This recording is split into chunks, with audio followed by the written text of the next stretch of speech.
فتاوی شامیہ میں ایک مسئلہ لکھا ہے، لو رعافہ، میں پہلے بتا رہا ہوں غیر مقلد اس کو کیسے بیان کرتے ہیں۔ لو رعافہ فکتب الفاتحۃ بالدم علی جبہتہ وانفہ جاز للاستشفاء وبالبول ایضاً۔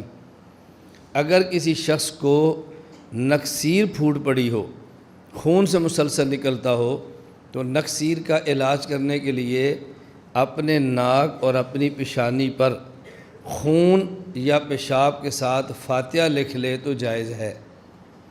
غیر مقلد کہتے ہیں کہ حنفیہ کی فقہ کی معتبر اور مستند ترین کتاب یہ فتاوی شامیہ ہے۔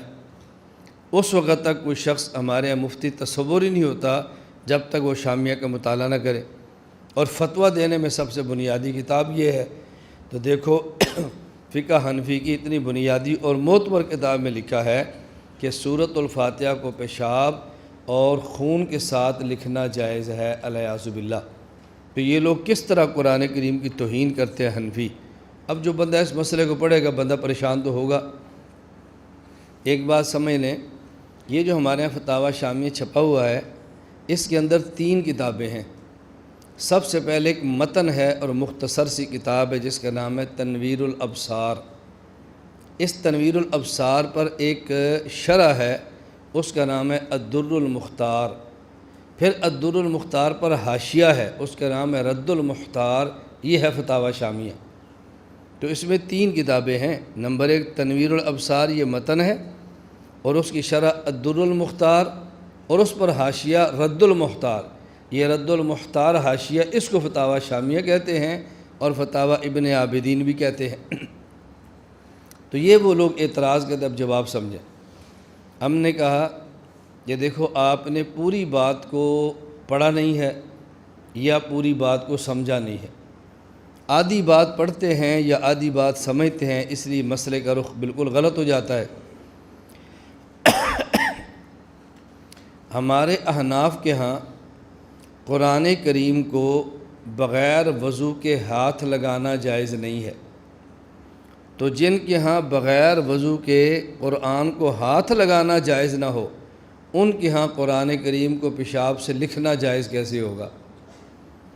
جن کے ہاں بغیر وضو کے قرآن کریم کو ہاتھ لگانا جائز نہ ہو، ان کے ہاں قرآن کریم کو خون کے ساتھ لکھنا کیسے جائز ہوگا؟ بدائع و صنائع میں اور الدر المختار میں یہ مسئلہ موجود ہے۔ لا يجوز لمحدث اداء الصلاة لفقد شرط جوازها وهو الوضوء ولا مس مصحف من غیر خلاف عندنا۔ یعنی اگر قرآن کریم کے اوپر خلاف نہ ہو، ایسا کپڑا جو الگ ہو سکتا ہو، تو قرآن کریم کو بغیر وضو کے ہاتھ لگانا جائز نہیں ہے۔ تو جن کے یہاں یہ جائز نہیں ہے، ان کے ہاں فاتحہ کو قرآن کریم کو پیشاب یا خون کے ساتھ لکھنا جائز کیسے ہوگا؟ اصل مسئلہ ہمارے ہاں کیا ہے؟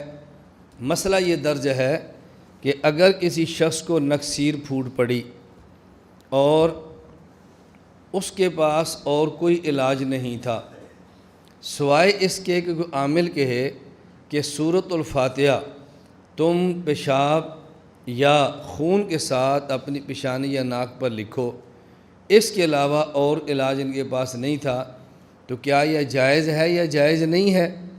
اب پوری بات یہ لکھی ہے۔ اچھا، ایک اس سے پہلے بات سمجھ لیں۔ اصل مسئلہ یہ ہے کہ حرام چیز کے ساتھ علاج کرنا جائز ہے یا نہیں۔ الدر المختار میں ہے، اور رد المختار میں واختلف فی التداوی بالمحرم، کہ حرام چیز کے ساتھ علاج کرنا جائز ہے یا جائز نہیں۔ اس میں ہمارے یہ مسئلہ بڑی وضاحت کے ساتھ لکھا ہوا ہے کہ ظاہر المذہب المنع الدر المختار، کہ حرام کے ساتھ علاج کرنا جائز ہے یا جائز نہیں۔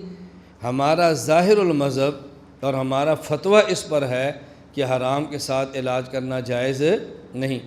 اب اس کے تحت یہ مسئلہ چلا ہے کہ اپنی پیشانی اور ناک پر پیشاب یا خون کے ساتھ سورۃ الفاتحہ لکھنا جائز ہے یا جائز نہیں۔ اب مسئلہ کیا بیان کیا ہے؟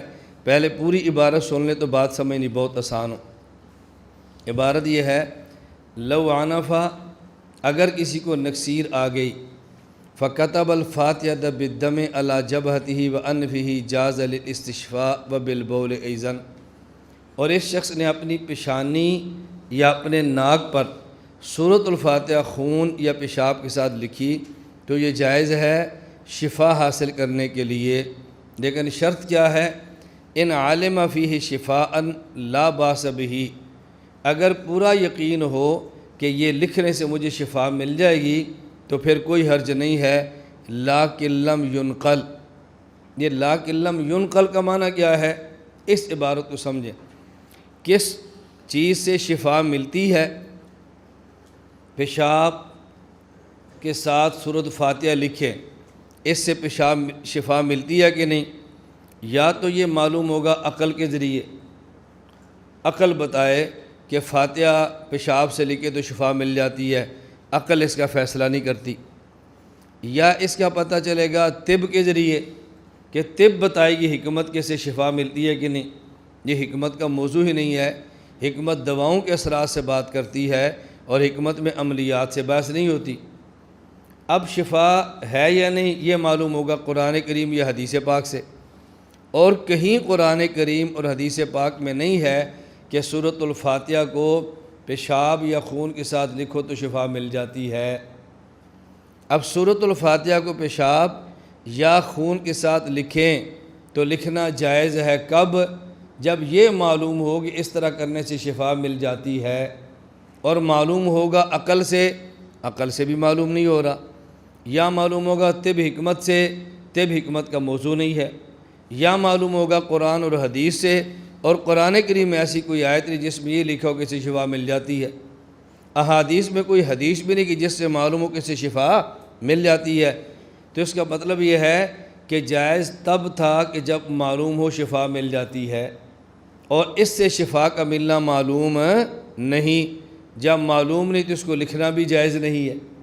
لفظ استعمال کیا ہے ان عالم فیہ شفاء لا باس بہ لیکن لم ینقل، اگر اس سے شفا کا علم ہو جائے تو جائز، لا باس بھی کوئی حرج نہیں ہے، لیکن لم ینقل یہ نہیں فرمایا لیکن لم یعلم، لیکن ان سے شفا کا ملنا معلوم نہیں ہے، فرمایا اس سے شفا کا ملنا منقول نہیں ہے۔ کیوں؟ معلوم ہونا تھا عقل سے، وہ ہو نہیں سکتا، طب سے ہو نہیں سکتا، تو باقی رہ گئی نا شریعت، تو جو بات شریعت میں ہو نا اسے کہتے ہیں کہ یہ بات منقول ہے، یہ منقولات میں سے ہے، قرآن کریم میں ہے یہ حدیث پاک میں ہے۔ تو لیکن لم ینقل کا معنی یہ ہے کہ اس کے معلوم ہونے کا ایک ہی ذریعہ تھا کہ یا قرآن میں ہوتا یا حدیث میں، اور قرآن و حدیث میں کہیں بھی منقول نہیں ہے کہ فاتحہ پیشاب سے لکھے تو شفا مل جاتی ہے۔ تو لیکن لم ینقل جب منقول نہیں ہے اس کا معنی کہ معلوم بھی نہیں ہے۔ جائز تو تب تھا جب شفا کا علم ہوتا، تو جب شفا کا علم نہیں ہے تو فاتحہ کو خون کے ساتھ لکھنا جائز بھی نہیں۔ تو شامیہ میں دلیل دی جا رہی ہے اس کے جائز نہ ہونے پر، اور یہ بدبخت کہہ رہے ہیں کہ شامیہ میں لکھا ہے کہ جائز ہے، شامیہ میں لکھا ہے کہ جائز ہے۔ یہ ایسے ہی ہے کہ جیسے کوئی آدمی کہہ دے کہ قرآن کریم میں ہے کہ خنزیر کھانا جائز ہے، اگر آدمی کو خنزیر کے علاوہ کوئی اور چیز نہ ملے اور اتنا سا کھا لے جس سے جان بچ جائے اور مر رہا ہو۔ اب کوئی بندہ کہے جی قرآن میں لکھا ہے خنزیر کھانا جائز ہے، بھئی خنزیر کھانا جائز ہے، اس کے لیے دو شرطیں لکھی تھی، غیر باغ ولا عادن، نمبر ایک اس کے علاوہ بچنے کی صورت کوئی نہ ہو، نمبر دو اتنا کھائے جتنی ضرورت ہو۔ یہ دو شرطیں تھیں، اس نے دو شرطوں کو چھوڑ دیا اور یہ کہہ دیا کہ خنزیر کھانا جائز ہے، قرآن میں لکھا ہوا ہے۔ بھائی جو شرطیں لکھی ہیں وہ بھی تو بتاؤ نا۔ تو شامیہ میں یہ لکھا ہے کہ جائز ہے، لیکن شرط یہ ہے کہ اس میں شفا کا علم ہو، تو شفا کا علم نہیں ہے لہذا اس کو استعمال کرنا جائز بھی نہیں۔ تو شامیہ والے اس کے ناجائز ہونے پہ گفتگو کر رہے ہیں اور یہ بدبخت اس کا جائز ہونا سمجھ رہے ہیں، اس لیے کہتے ہیں من یرد اللہ بہ خیرا یفقہہ فی الدین، اللہ سمجھ کا ارادہ فرمائے تو خیر کا ارادہ فرماتے ہیں، اور جب اللہ کسی سے خیر کا فیصلہ فرمائے تو دین میں فقہ دے دیتے ہیں، اور جب اللہ کسی کے ساتھ خیر کا ارادہ نہ فرمائے تو دین کی فقہ اس سے لے لیتے ہیں، سمجھ ختم کر دیتے ہیں۔ یہ تو ہم نے بات کی ہے عام بندے کو سمجھانے کے لیے کہ اس کو بات سمجھ آ جائے، علماء طلباء کی دیکھو فائل میں بات درج ہے، وہ یہ کیا، اب یہ ضابطے معلوم ہو تو پھر ہے نا، کہتے ہیں ان عالم فی شفاء لا باس بہ، سورۃ الفاتحہ کو خون اور پیشاب کے ساتھ لکھنا یہ جائز ہے، جب کہ اس میں شفا کا علم ہو تو کوئی حرج نہیں، لا باس بہ، لیکن لم ینقل، لیکن ان میں شفا کا علم نہیں ہے۔ اب یہ ان علم فی شفاء،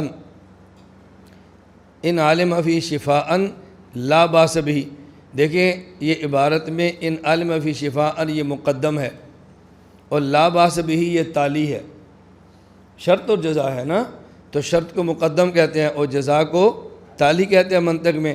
اب ضابطہ کیا ہے کہ اگر مقدم اور جزا، مقدم اور تالی، شرط اور جزا اگر ان میں نسبت تساوی کی ہو، اگر ان میں نسبت تساوی کی ہو اور پھر آپ مقدم کی نفی کر دیں تو نفی مقدم سلب مقدم یہ مستلزم ہوتی ہے سلب تالی کو، کہتے ہیں ان کانت الشمس طالعۃ فالنہار موجود، اگر سورج طلوع ہے تو دن موجود ہوگا۔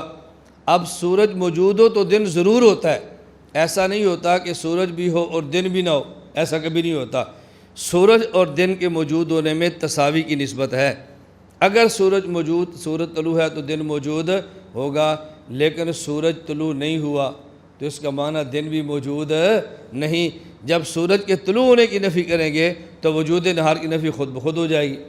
ان عالم فی شفاء لا باس بہ، اگر اس میں شفا کا علم ہو، یہ مقدم ہے، لا باس بہ تو پھر کوئی حرج نہیں ہے، لیکن لم ینقل، لیکن لم یعلم، لیکن شفا کا علم نہیں تو لا باس بہ کا پھر نقیض ہوگی باس بہ، پھر حرج ہے، پھر جائز نہیں ہے۔ تو اگر منطق پڑھی ہوتی یا کچھ مناسبت ہوتی فقہ سے تو یہ جملہ کبھی بھی نہ کہتے۔